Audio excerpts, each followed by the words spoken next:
আচ্ছা রাকিব, তুমি কি জানো ডাইনোসর কিভাবে ডাকে?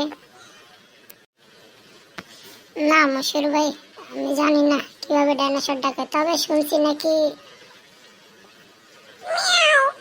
এরকম করে ডাকে।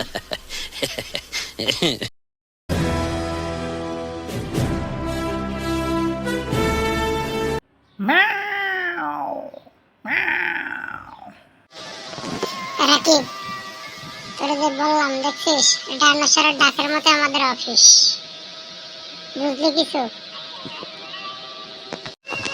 জি মশির ভাই, বুঝলাম। আসলে ডাইনোসরের ডাকের মতোই অফিস। মানে ছুটি যাওয়ার সময় যখন ছুটি যাচ্ছে তখন বলে যে হ্যাঁ ঠিক আছে ছুটি দাও, বাঘের মধ্যে গর্জন করে। আর যখন ছুটি দেওয়ার বেলা তখন ডাকে এরকম ডাকে। এটাই বাস্তব মশির ভাই, আপনার কথা ঠিক ভাই। দাঁড়া ডাকে বলে ওবায়দী বাবু আসতেছে, কথা মনে কান পাইতে পাইতে শুনতেছে। আস্তে কথা বলছিস। মশিউর, তুমি যা বলছো আমি সবই শুনছি, বুঝছো? মানে তোমাদের কথাবার্তা, যে অবস্থা, বুঝছো? তোমাদের নিয়ে যে কিভাবে অফিস করব, আমার আসলে কর্তৃপক্ষকে জানাইতে হবে। তোমরাই তো সবসময় ক্যাসাল বাঁধাও ছুটি নিয়ে। তোমরা এর ভালো দেখতে পারো না, ওর ভালো দেখতে পারো না, এই লেট করে আসলে তোমরাই বলো। আমরা কিছু বলি?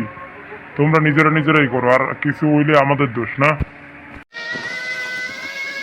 আমাদের দোষ না মানে? আপনি তো আমার বারবার ডাবল ডিউটি করেন, আর কারো তো পারেন না। খালি কিছু হইলে রাখি তুমি এই ডিউটি করো ওই ডিউটি করো, তখন খুব ভালো পারেন। আর ওয়েলফেয়ার দেওয়ার ব্যাপার করেন না, না ইসলামি করেন। কি বাবু, এখন কথা বলেন না কেন? চুপ হয়ে গেছেন না?